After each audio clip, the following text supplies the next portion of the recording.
High বন্ধুরা, আমি অভিজিৎ। তোমাদের জন্য ভালোবাসায় ব্রেকআপের পরে সে যখন কথা বলে তারপরে যা পরিস্থিতি হয় তা আমি কার্টুনের মাধ্যমে একটা ছোট ভিডিও বানিয়েছি। অভি একদিন সকালে উঠে ভাবল সে একটি পাহাড়ের ঝর্ণার ধারে ঘুরতে যাবে। তাই সে পাহাড়ের ঝর্ণা দেখার উদ্দেশ্যে বেরিয়ে পড়ল।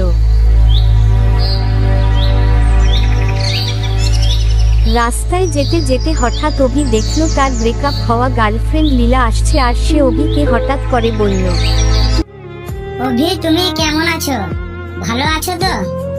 অভি চুপচাপ নীলার মুখের দিকে তাকিয়ে কিছুক্ষণ পরে উত্তর দিল, আমি কেমন আছি সেটা তো তুমি আমার থেকে খুব ভালো করে জানবে, কারণ একমাত্র ভালো ও খারাপ থাকার কারণটাই যে শুধু তুমি। তারপরেও তুমি জিজ্ঞেস করছো আমি কেমন আছি। সরো, যেতে দাও। আর এই বলে অভি এখান থেকে চলে গেল।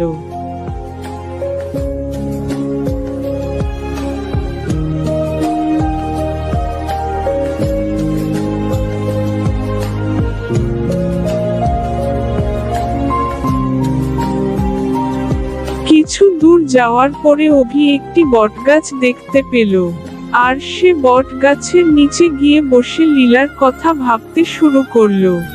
নীলার সাথে আমার এইভাবে কথা বলাটা ঠিক হয়নি, কারণ একটি সম্পর্ক ভাঙার পেছনে একজনের নয়, তাতে দুজনেরই হাত থাকে। ছাড় এসব কথা, যে থাকার সে এমনি থাকবে, আর যে যাওয়ার সেকে যতই ভালোবাসা দিস না কেন সে ছেড়ে চলে যাবে। এই কথাটি বলে অভি বাড়ির দিকে রওনা দিল। অভির আর পাহাড়ের গায়ে ঝর্ণা দেখতে যাওয়া হলো না।